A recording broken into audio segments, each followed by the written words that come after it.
I couldn't help but to allow my part-time co-host, the little 3-year-old in my lap. For those of you who are listening on audio, you probably can't see him. Even if you're on video, you can only see part of him because he's only getting part of his his head up there.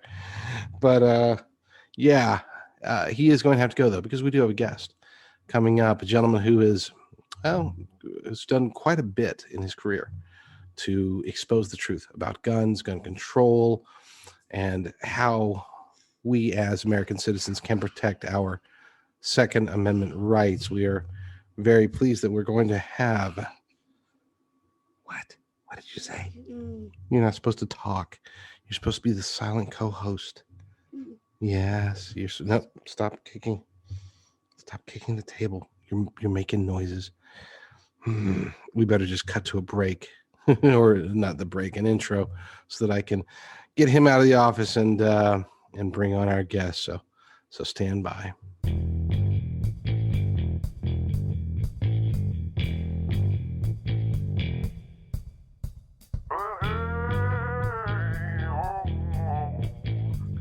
Our next guest is a spokesman for the Second Amendment Foundation at saf.org. He's an award-winning journalist and a senior editor of thegunmag.com. He also writes for Liberty Park Press, Conservative Firing Line, and Ammo Land. It's funny, I actually, Conservative Firing Line is one of my favorites, and I actually messed up their name. He also writes for Ammo Land, which is another one of my favorites. He's a communications director for the Citizens Committee for the Right to Keep and Bear Arms. We are very pleased, blessed, and honored to have Dave Workman joining us today. Dave, how are you doing, my friend? Well, I'm okay. I'm in better shape than my computer, evidently. So it's awful nice of you to have me, and thanks very much for the opportunity. Thank you for coming on. You know, I've talked to several people. I would say probably 30 or 40% of our interviews have been with Second Amendment defenders. It is that important. And we know that this topic, this is the first one that they need to fall, they being the radical progressives. They need the Second Amendment to fall so that they can go after our other rights. And so that's why it is such an important topic, not just to me, but also to my audience. They can't get enough of it. So tell us, obviously the hot news this week, we had a tragic shooting in Boulder, Colorado. A gentleman walked in and killed 10 people, including a police officer. Now, this has obviously, as Democrats and the progressive left are wont to do, this has been used as a predicate to start pushing again for gun reform, gun control, and everything, gun grabbing. What have you seen, and what are your thoughts on, number one, the shooting, the crime itself, and number two, on what Democrats are doing now? I think this is more proof that the Democrats will always try to exploit a tragedy to push their own agenda. Some of the things that they're suggesting right now really have nothing to do with what happened in Colorado or over in Atlanta, Georgia, for that matter. They are talking about more sweeping background checks, but as far as I can determine, both of these shooters passed background checks. Colorado right now has laws on the books that match some of the things that the Democrats, the gun ban crowd, are demanding that we install. And yet the existing laws didn't prevent any of this from happening. Now they want to add a waiting period to the exercise of the Second Amendment rights, which I think that's kind of silly. If you look back at history, back when the instant background check technology was first proposed and then adopted, the idea of the instant background check was to bypass a waiting period, because why should you put a waiting period on the exercise of a constitutional right? That makes no sense at all. There's no waiting period, for example, if you want to go vote. There's no waiting period if you want to attend a public meeting and speak out in support or opposition to an idea, why should there be a waiting period on the exercise of the right to keep and bear arms? We're not talking about guns here. We're talking about rights, and rights are very special in this country, and all of them must be protected, just like all the other rights. You and I make our livings thanks to the First Amendment. If the Second Amendment goes, I can see they're going to be after the First Amendment right away, because they're already making a little bit of headway on that. The cancel culture and the woke people. I wish they'd go back to sleep, but so I think you can see where this is leading, and you even alluded to that just a few minutes ago. Absolutely. Well, they know that from a constitutional perspective and from a logical perspective. When we look at the statistics surrounding crime and gun ownership, when we look at where are the safest places in the country versus, and the laws that they have versus Right. where are the most dangerous, they know that logically speaking, they could never, ever win this argument, which is why they must rely on emotion. They must rely on a populace that, quite frankly, is not as basically not aware enough, not self-taught enough about the true facts in order to make decisions. So they have to make their decisions based upon emotion, which is why they have to pounce the Democrats. And we'll just call it the progressives. I don't want to say every Democrat. We have Joe Manchin, who's been pushing back. So there's still a few. But well, yeah. Joe Manchin is an interesting guy. I've never met him personally, but I've watched the things that he's done. He's from West Virginia. He has made it very clear that his constituents are gun people, and they keep sending him back in a state that, by most prevailing logic would be Republican. But Joe gets back, and I think he does a good job representing the people and their mindset of West Virginia. He's right now, I think he could be the most important guy, if not the most powerful guy on Capitol Hill, because he's already telegraphed to the Chuck Schumer crowd that no, he's not going to be supporting their current gun control thing. And I think that stunned Schumer a little bit, kind of cools their jets a little. So, we're going to see how this shakes out over the next few weeks. We will. And I do hope that he stays. And I also hope, that Schumer and company, they don't try to go after, for example, Lisa Murkowski or some of the Republicans who may be a little bit more, we'll say, open-minded when it comes to taking away our gun rights. So, we've seen quite a bit of discussion about the national fight to defend our Second Amendment. But at the state level, that has always been, to me, that's been the arena where we have the most say, where we can actually make an impact. And more importantly, where they too, the gun grabbers, they actually can make more headway, affecting the people of an individual state or city. What are some of the hot spots that you guys have looked at as far as places where the citizens need to be woken up, or we need to really put some effort into fighting to protect those citizens' Second Amendment rights? Well, I think the states that really need attention are the states that, for better or worse, it might appear that the GOP has kind of abandoned them because they don't think that they're winnable. Washington, California, Georgia now looks like it could be in play. But especially in Washington state, we've seen over the last few years how the gun grabbers have marshaled their forces behind some fairly deep pocket billionaires who want to press their gun control agenda. They've passed a couple of public initiatives that were incredibly well funded. One of them cost more than $10 million. The other one was up to, I think, $4 million. And, the firearms community can't match that kind of money. And all politics revolves around how much money you can put up to buy the advertising space on TV and in the newspapers, and to essentially dominate the issue. But I think that Washington and maybe Oregon, if you look at the demographics, the farther away you get from the I-5 corridor in both of those states, the redder those states get. And the idea, I think, is to invest the money to bring those red state voters back out to the polling booth, or to get them to return their mail-in ballots. And I think, we could seriously give them a run for their money. We've had Democrat control in the governor's mansion in Washington state for more than 30 years. 35, I think. And it's time for a change. Most of the people, I think, are ready for it.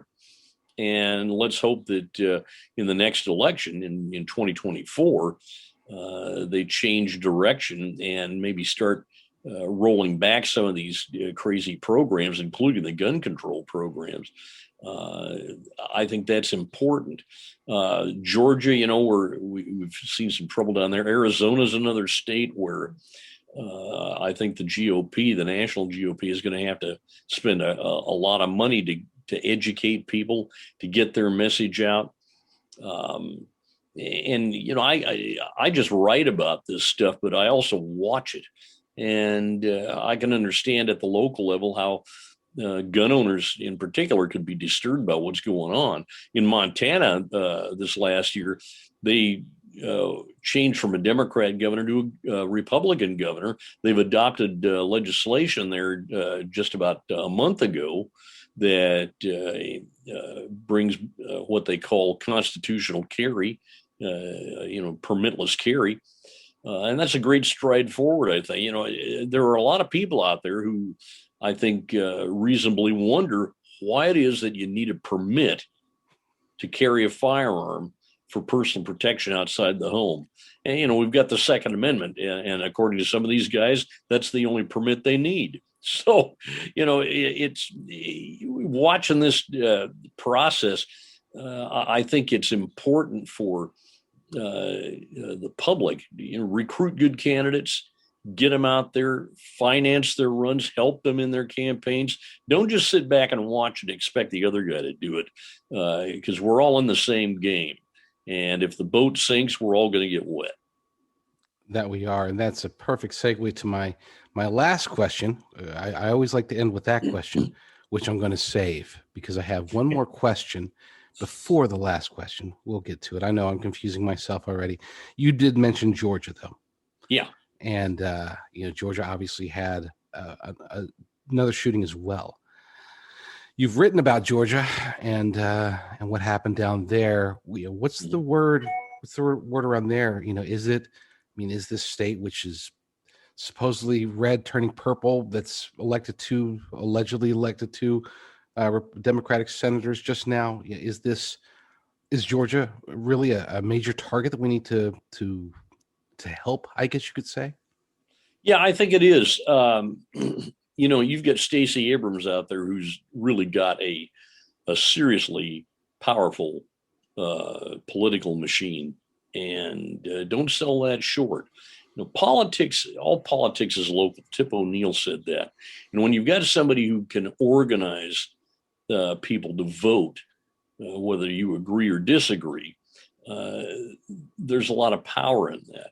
I think we saw last November, Georgia surprised everybody by not going for Donald Trump. And then in January, we had the special election, and that got tight and tighter and even more tight and even tighter then. And we wound up replacing two GOP senators with two Democrats. And that shifted really the balance of power on Capitol Hill. I don't think people really understand how important it is to vote and make sure that the party that supports your rights or your lifestyle or what you believe in, you got to keep that party in control Otherwise, you're going to be facing some pretty rough times ahead. And I think the next couple of years until 2022, we're gonna have a pretty rough ride. Frankly, I think in 2022 we're going to see Congress flip, and it's going to flip hard, just like it did in '94. Because right from the outset, as soon as Joe Biden hit the ground running or fell down the stairs in Air Force One, we've seen the Democrats pushing every goofy agenda item that they think they could. Higher taxes, fuel prices have gone up. Biden put the nix on the Keystone Pipeline. He's talking about more social programs, more taxes. They're coming out of a pandemic like we've had the last year when millions of people lost their jobs. It's pretty tough to say, well, guess what? We're going to jack your taxes up. After a couple of years of that, people are going to say, well, okay, you blew it. We want to change, and we're going to change it, and we're going to start fresh. And we should, for sure. I do have one last question, but before I ask that question, I want to give you an opportunity to talk about what you're doing, sites you're working for, a Second Amendment Foundation. Are you doing any television shows or books or anything coming down the pipe, or sticking like me with, we hit our websites and we just try to get the word out through journalism. What's happening with Dave? Well, the Second Amendment Foundation is involved right now in, I think, 37 different lawsuits. They are getting widely known as the organization that not only deals in education, but in litigation. Alan Gottlieb, who founded the Second Amendment Foundation about 40-some years ago, he and I were chatting the other day, and he said that SAF is responsible for about 80% of all the court pro-gun rulings now that have come down from the various courts. The Citizens Committee for the Right to Keep and Bear Arms, which is the sister organization, is rising in prominence as a grassroots group because, well, let's face it, the National Rifle Association, where I served on the board for 3 terms, they've had a lot of problems. And I don't think those problems are going to go away. And what I get from the grassroots people out there, they're looking for some place where they can go and rely on activities a little bit. Not to say that the NRA is out of the game. Never underestimate the National Rifle Association. But I think the gun owners are looking around to maybe broaden their horizons a little bit. Now, what I do, I'm a journalist. And a lot of people think that I'm a gun rights advocate, and I don't consider myself that, never have considered myself that. I'm a journalist, and my beat is guns. And probably 35, 40 years ago, it occurred to me as I was trying to cover some of these news things that the other side of this issue, the anti-gun crowd, they're not being entirely honest. They deal from an emotional background, and they try to push the emotional battle plan, I guess. Whereas, as a journalist, I try to deal with facts. I don't try to lie to anybody. And I use things like the FBI Uniform Crime Report, CDC data. You can call me a liar, but you can't call that data a liar. Mm-hmm. And when I write about something, I try to base all of that stuff on the facts at hand. This thing that happened in Colorado, I know there's a lot of tinfoil hat stuff flying around out there right now about, guy's a domestic terrorist and all that. And yeah, I haven't seen that yet. And until somebody says what the real motive was, I think it's irresponsible to go flying around on social media making a bunch of accusations. Same deal in Georgia. We don't really have a motive for why that man shot up a bunch of spas. 3 of them, but he claims it was because he had some kind of a sex thing, or I don't know. And let's find out first before we go running off at the mouth. And I've written 7 books with Alan Gottlieb. That's always been fun. We had pretty good luck with those. And I write columns, as you mentioned, with Ammo Land. I've got a column at American Handgunner called Insider Online that appears every Friday. Just Google it up. As you also noted, I write for Conservative Firing Line. I'm the editor-in-chief at the Gun Mag now, editor of Liberty Park Press. I write for Northwest Sportsman, which is a column on shooting and hunting, and I like that. It's kind of a break from the other stuff. So I've been pretty busy out there. Well, that's good, and we need you to be busy because, again, we're facing a war of knowledge. I used to say an information war, but then everybody thinks that I'm talking about what's the name, Alex Jones. No, we're facing a knowledge war, and a war where, again, we have to get, if we inform the people of the truth, then we can overcome the emotion. But when the emotions, especially as it pertains to guns, when the emotions take over, people, for whatever reason, they lose their common sense. It's like, we need, somebody goes in with one particular gun. Okay, well, we need to take away the AR-15s. Okay, but they didn't use an AR-15. He was using a pistol. Well, I know, but we can't take away the pistols yet. I don't know. Again, we have to use the knowledge that we put out there. So that brings me to my final question. We are faced with, problems, obviously, from a political perspective. We've talked about at the national level. We've talked about at the local level. We've talked about things that we need to do. I want to ask you, based upon your experience, what should individual people, the true grassroots, what do we need to do to defend our sector? Because here's the thing, we might say, oh, everybody knows what to do. They already know about the NRA. They already know about SAF. They already know about GAO and all, GOA and all that stuff, except they don't, because thanks to the pandemic, we just inserted an additional 30 million gun owners that we didn't have in 2019. So there are still a lot of people out there who don't know how to personally defend their rights.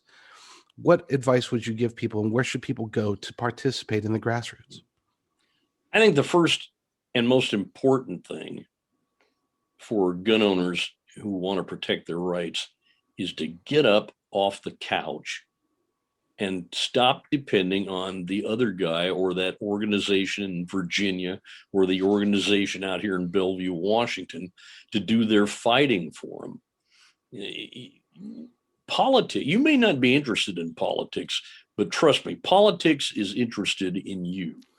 And if you don't stand up for your own rights, don't expect your neighbors to do it. You're in the fight whether you like it or not. And by allowing somebody else to cast a vote when you just say, oh, I'm too busy, I don't want my name on a list, I don't want all that, and I've heard all the excuses, trust me, they don't hold water. You've got to be involved. You've got to be, you got to educate yourself about who's running. You've got to be darn sure that you get an opportunity, you use it to talk to these candidates, study what they're saying, pay attention to that. It may not be as entertaining as Leave It to Beaver reruns, but ultimately it's going to catch up with you. And the next thing I think that people have to remember is that the NRA, the Second Amendment Foundation, Citizens Committee, and all of these organizations, their funding doesn't come out of nowhere. You've got to support these organizations because they depend on you, the members, the supporters, to keep up the good fight. And that's really important. It's more important than a lot of people want to admit or even care to realize, that without your support, these guys will not be able to do the things that they're doing. And without them, you're going to be in real trouble. We've got to all stick together on the gun side of this issue. If you do value the Second Amendment, if you don't, if you're just somebody's, yeah, I'm a gun owner. Well, I got a gun from my dad, and it's been in the closet for 47 years. I don't know what kind of gun it is. That's the kind of lethargy that ultimately is going to bite you in the rear end. So get active, be sure what your politicians are interested in. And this goes all the way down to even the school board level. Make sure what's going on in your local communities, who's running for city and county council. Get involved with these people if you want to, but make yourself known in the political community. Because if you stay back in the shadows, somebody's going to run over you because they can't see you standing in their way. And that's about the best way I can put it. That is a perfect way to put it. Yeah, they say that 94% of statistics are made up, which is why I'm going to say this one with a grain of salt. I heard the other day a statistic that if you took every member of the NRA, Gun Owners of America, SAF, all of the various gun groups, and if every single member gave an additional $50 to their respective organizations, that it still wouldn't match what Michael Bloomberg puts towards taking away our gun rights every year. I haven't done the math. It sounds real, but it echoes and reinforces what you're saying. The big money is trying to take away our guns. It is the grassroots money that is required to protect it. Dave Workman. Go ahead. I think that's the one important thing we can take away from this conversation. There are a handful of gazillionaires out there, and they are elitists, and they think that just because they've got a boatload of cash, they can tell the rest of us how to live. Now, you may want to exist in that kind of an environment, but I don't. Well, I want to have a gazillion dollars. Oh, no, wait, that's not the environment you're talking about. Never mind. I identify as a billionaire. It just haven't worked out yet. So. Yeah, I'm just waiting for the woke crowd to send me my check. Yeah, there you go. Dave Workman, it has been an honor and a pleasure having you on, sir. We do need to get you on again in the future because this was a blast. Let's talk soon, sir. Sounds like a plan. Thank you, my friend. Streaming only on Peacock. John Wayne Gacy killed 32. Straight from the killer's mouth. They want you to believe that I alone committed these murders. The new gripping 6-part documentary series, John Wayne Gacy, Devil in Disguise. All episodes streaming now, only on Peacock.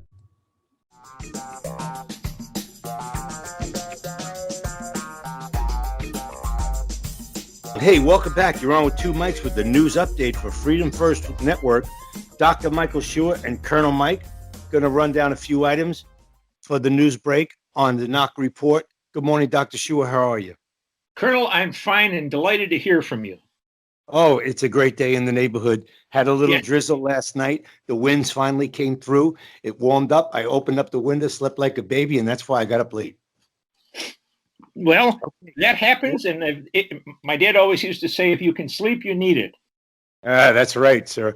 By the way, I don't know if you know this, but I know you're good at this stuff because you always write things that are super duper and use these nice, polite words. But I just want to go to Scotland this morning for our listeners. Oh, and I discovered, believe it or not, in Scotland that they have the word for Dr. Fauci, which is really? Dr. Fauci.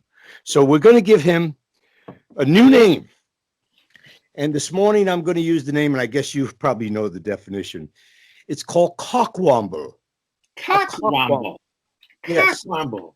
Well, I have my old Scottish dictionary here.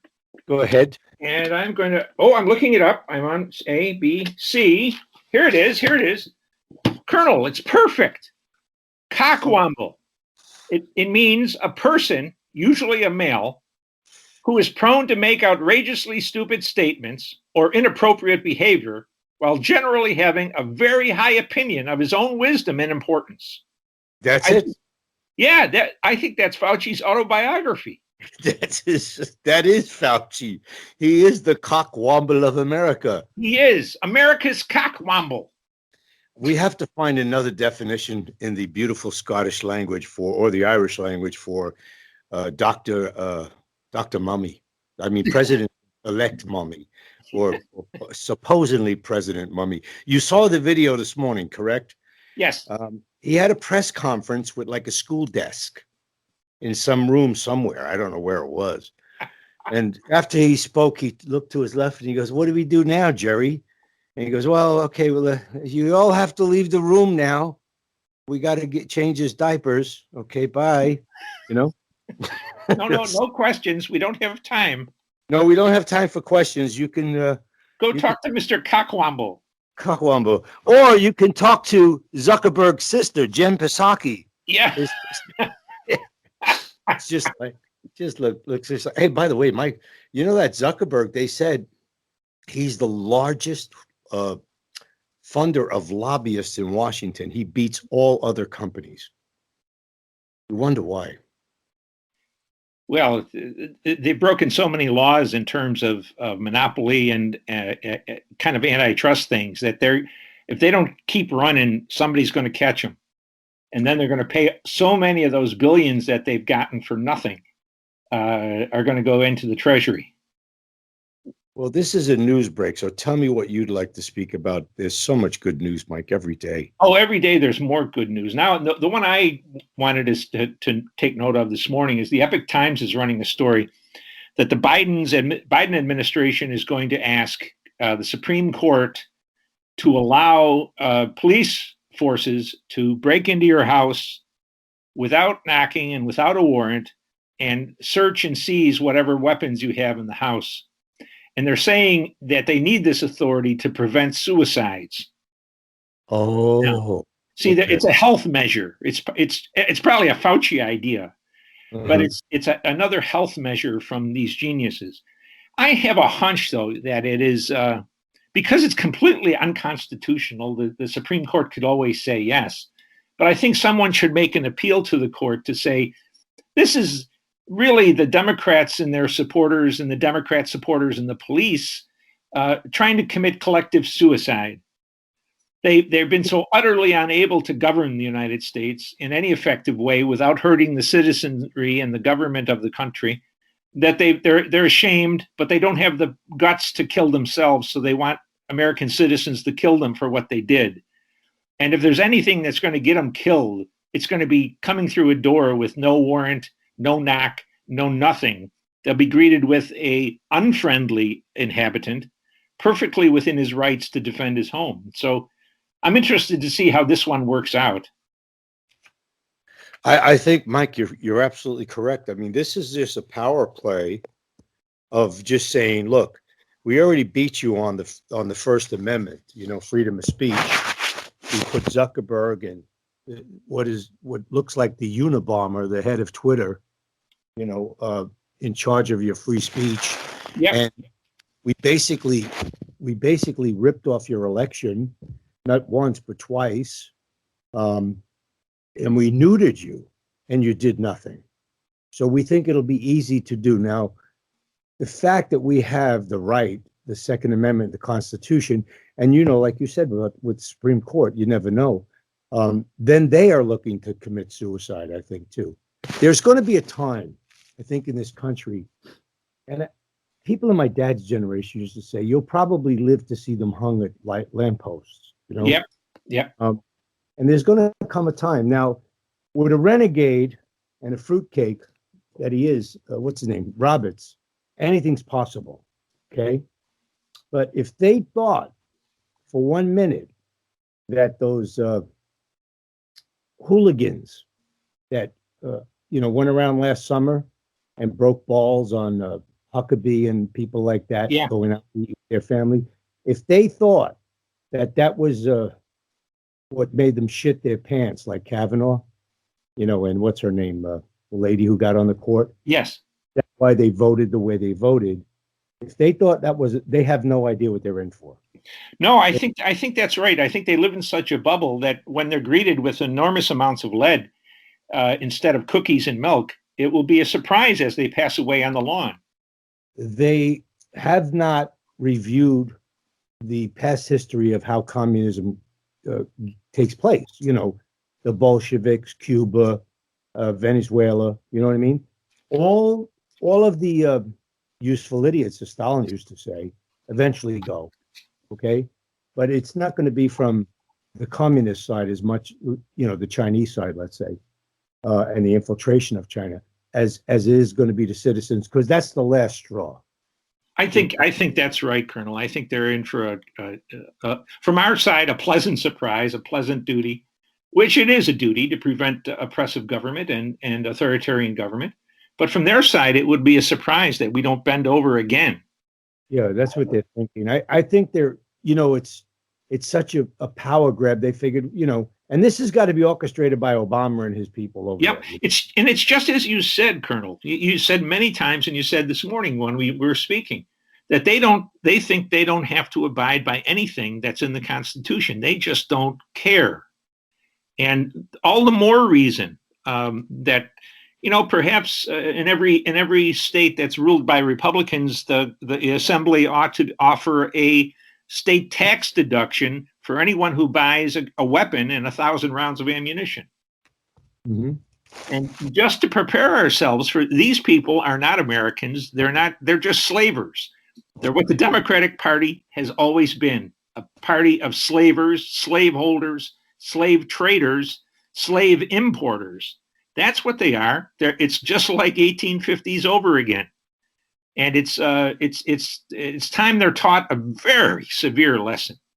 Well, I think also, Mike, I want to say this to the listeners on the Freedom First Network and on this Knock Report update, that I want you to take a closer look now at your military and see what your military and your FBI is doing. Your military is split, I think.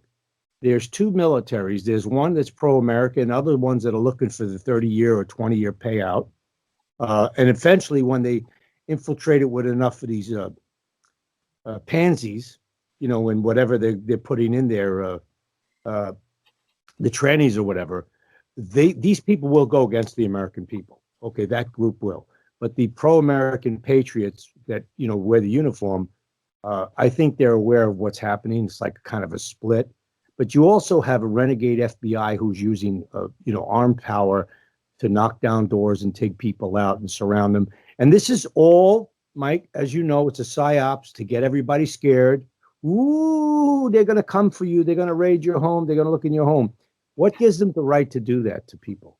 Okay, what are they going to say? We know that you're going to use your Second Amendment. We know you have 10 guns. We know this and that. And we know you bought bullets last week at what's that sporting goods store, that big sporting goods store, gosh, or Walmart, whatever. Yeah. You know, you had these things delivered by Amazon or UPS, right?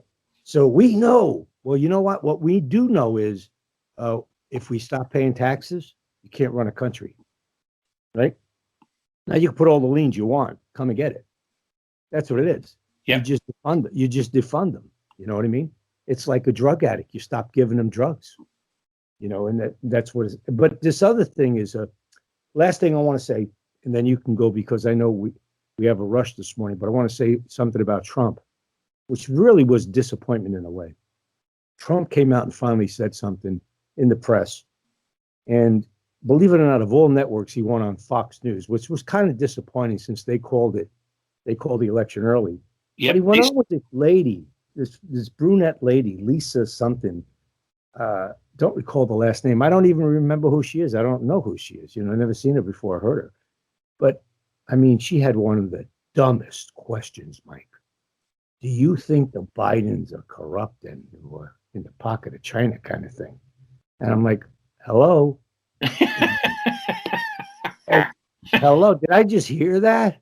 And this was the best they had. Why didn't he go on Tucker? Tucker's fighting like a machine gun. He right? should have asked her, well, why do you think they clean their ears with chopsticks?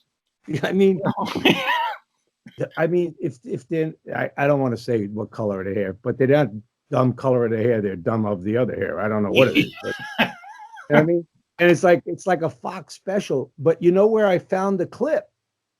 on Uncle Bill Still's video. Bill Still put it out there, and then he requested. He said, "Mr. President, if you're available Friday at 7:30, you can come on my show," kind of thing, you know. Yeah. But that, I think, Mike, puts to sleep for now the Hopalong Cassidy, Wild Bill Hickok, Charlie Ward, Simon Parks. They're coming in on the White Knight horse. Trump basically said, I gave Joe a letter and he could tell you what I wrote because it's not polite if I tell you. And he's basically saying on that show, I'm not the president. Now, I don't get it. If you won with all these votes, why aren't you saying you're the president? Yeah. Yeah. Right. It's, you know, I think part of it is he's ducking the fire at the moment. He's letting the Democrats dominate the media. And the American people are seeing this. Flying sick illegal aliens to Montana to settle them. What do you think's going on there? It's Montana. Right? I'm as much as you or more eager to see Biden strung up. Not literally, but I mean strung up and taken home as what he is, a kind of a demented, irresponsible person. But I have to hope someone who's on our side is a better judge than I am of what should be done and when it should be done. Well, you know what, Mike? I also want to say that I am very, very disappointed, and I've told you this before, of the Republican attorneys in Washington and around the country, these so-called patriotic Republicans, you know, country club establishment Republicans over the years. Not one legal bastard has come out and said a word on any TV station or any network. Come on our show and do it. We're two mics. Come on and do it.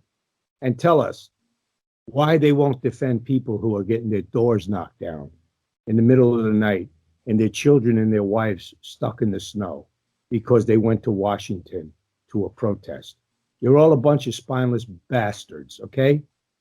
No doubt. You know, if a lawyer was truly a lawyer, it wouldn't matter if he was a Republican or a Democrat because he'd go to the defense of people whose rights were being invaded. But there's none of them out there. They're all talkers. No action, all talk, and usually negative talk about the people who supported Trump. Exactly. And this ACLU that we pay every time there's a burp, we pay with the public money for the ACLU to defend DACAs and RACAs and everybody else that needs a lawyer for free on our dime. Okay. You know, where's this foundation that Mr. Mark Levin opened? You know, the Landmark Foundation. Where are your guys, man? Come on. Yeah, that's really just to defend Israel, Mark Levine. You know, it's pictured as more than that, but it's just how can I get more American taxpayer money to the Israelis? Mike, close it up for us. Tell us what else you got on the frying pan today. That's about really all I've got, Colonel. I thought there was so much overnight that was, you know, ridiculous. Although the undercurrent, I would say, the undercurrent in the media is it doesn't get a lot of coverage except by the conservative alternate media. Some of these states who are reviewing the election are really taking it seriously. In almost all of the swing states, there's reporting that they're going to have hand counts. And there's another report this morning that one of the counties in Georgia are frantically trying to destroy all the ballots from this past election that were supposed to be preserved until December of 22. So maybe there's a little glimmer of hope there, and we can get this false president and the gang of fools who are around him out. Mike, didn't you mention also that Kamala Harris cannot be vice president based on? Well, I read a fascinating essay this morning that she's not only not capable legally of being president, but she's not capable of being vice president. At the time she was born, neither of her parents were U.S. citizens. And in addition, the moment she squalled for the first time after birth, she became a citizen of Jamaica. Really? Yes. Anyone born of a Jamaican is immediately an Jamaican citizen. And she's never, as far as I know, renounced Jamaican citizenship. So what was interesting to me is when I did the the research on it, it appears that if you're not qualified to be president, you're not qualified to be vice president, because you have to be capable of taking over the president's office in event of a assassination or illness or death or however it comes about. Whatever that 25th Amendment says, Yeah, she looks like she is completely. She's a laughing hyena. You ever Yeah. see it? She's always laughing. Mike, I'm going to have to say, you're making me crazy. But don't forget. Can you smell it? It's your favorite freshly ground coffee, brewing in your favorite cup. If you're anything like me or my family, coffee is essential for our mornings. And even more essential is good quality coffee. Well, Freedom First Coffee is our preferred choice. Made from organically grown beans from Mexico and Peru, they're then roasted here in the USA. So head on over to freedomfirstcoffee.com and choose our Founder's Blend in medium or dark roast, ground or whole bean. That's freedomfirstcoffee.com. And make sure you use promo code NOQ, that's NOQ, for 10% off your order. And if you really want to be a Freedom lover, choose a monthly subscription so you will never be without your Morning Joe. Again, that's freedomfirstcoffee.com.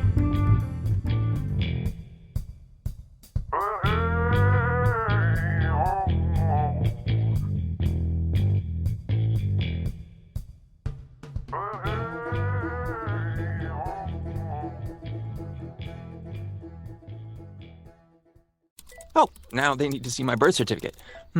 Honey, where do we keep the birth certificates? Why? Buying socks? Socks. I'll check upstairs.